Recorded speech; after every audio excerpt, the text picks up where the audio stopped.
Salam, hər vaxtınız xeyir, mənim əzizlərim. Gününüz mübarək, uğurlu olsun inşallah. Bugün sizlərə negativdən və cadudan qorunmaq üçün üzük ritualını paylaşacağım.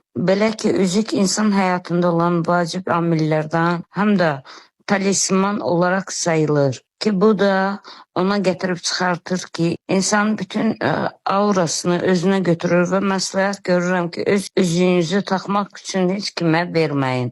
Heç kimin də üzüyünü özünüzə götürməyin. Ona görə ki, onun aurası, negativ aurası sizə, sizin negativ auranız ona köçə bilər. Çünki bu sizə aiddir. Hər kəsin özünə aiddir. Deməli belədir. Üzüyü barmağınıza taxmamışdan öncə, məsələn, hər hansısa bir gəzintiyə çıxırsınız, qonaqlığına, toya gedirsiniz və yaxud da ki, adi bir gündə barmağınıza taxırsınız, amma yatanda adətən əl şişdiyinə görə üzüyü çıxartıb yatırlar və yatanda sonra səhər duranda yenə də taxsaz və yaxud da bayaq sadaladığım yerlərə gedəndə taxsaz, öncədən üzüyü ağzınıza yaxınlaşdıraraq əlinizdə tutun, sağ əlinizlə və bu duanı 3 dəfə təkrar edin. 3 dəfə oxuduqdan sonra üfürün, barmağınıza salırsınız.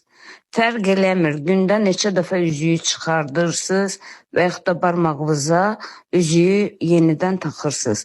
Əsas odur ki, duanı düzgün oxuyub və düzgün üfləyib istifadə edəsiniz. Bu sizi negativdən qoruyacaq və cadudan bir qədər qorumağa malikdir. Əzizlərim, sizə xoş gün arzulayıram. Arzum budur ki, hər bir ailədə sevgi dolu yaşamaq, bol ruzu bərəkət, xoş rifahınız olsun.